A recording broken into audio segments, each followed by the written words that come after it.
Welcome to episode 771, Andrew Forrest, 9 Lessons.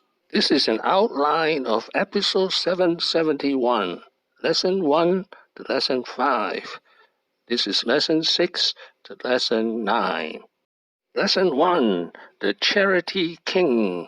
And Andrew Forrest is the most charitable Australian alive. Billionaire Andrew Forrest has given away 400 million Australian dollars, or about 300 million US dollars, in the largest philanthropic donation by a living person in the country's history. Forrest Prime Minister Malcolm Turnbull was present at the announcement. Lesson 2, Trust China, Follow China.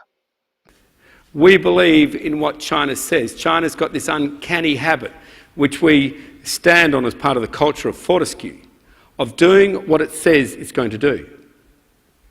So we just, old-fashioned as it may seem, trust China. China says it's going to do X and Y. We believe them, we build a project and we build a company around them. Lesson 3, MultiGeneration Investment. You recently boosted your stake in Fortescue, taking your holding to about a third. Why buy now? I'm an accumulator of Fortescue shares. I think it's a real privilege to own them. I know, to me, this is a multi-generational investment. It is a very long-term company. It has assets which are the prize of the world. Lesson 4, Hands-off CEO.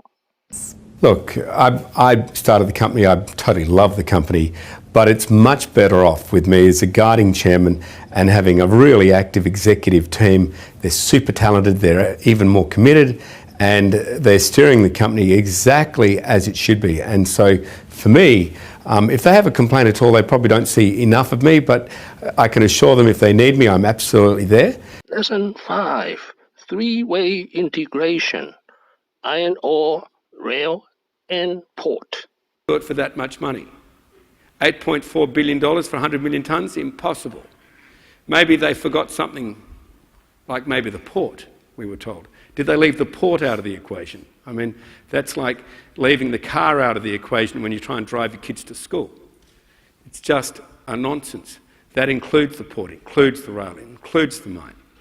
Lesson 6, Australian mineral taxes mean unstable price. We've got skill shortages. We have, in Australia in particular, we have uncertain taxation policies with carbon tax, mineral sources rent tax. You have BHP seeming to design taxes for the federal government, which everyone else but BHP will pay. You know, this is an unstable environment. This is not good news for China.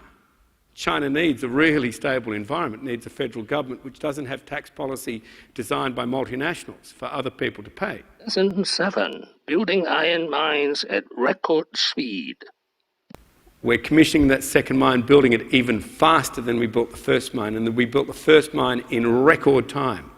It was $1 billion investment, and I hate to admit to you that our second project is already superseding that one in terms of its technical advancements and its speed. It's taken us less than a year to build Christmas Creek, and it's about to switch on and push Fortescue up over 55 million tonnes a year on its way to 155 million tonnes.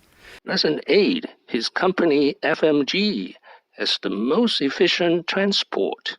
Not base our faith on the accepted knowledge at the time that if you didn't have access to a port, if you didn't have access to a railway line, you were worthless in the iron ore industry. 2010, Guinness Book of Records, double-page spread, the FMG railway line with an FMG train on it, the most efficient heavy-haul railway systems in the world, FMG.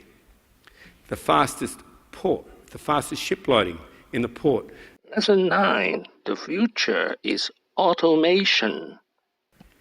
It needs that free market to work and work beautifully. It's not great for Australia, but I'd argue it's worse for China.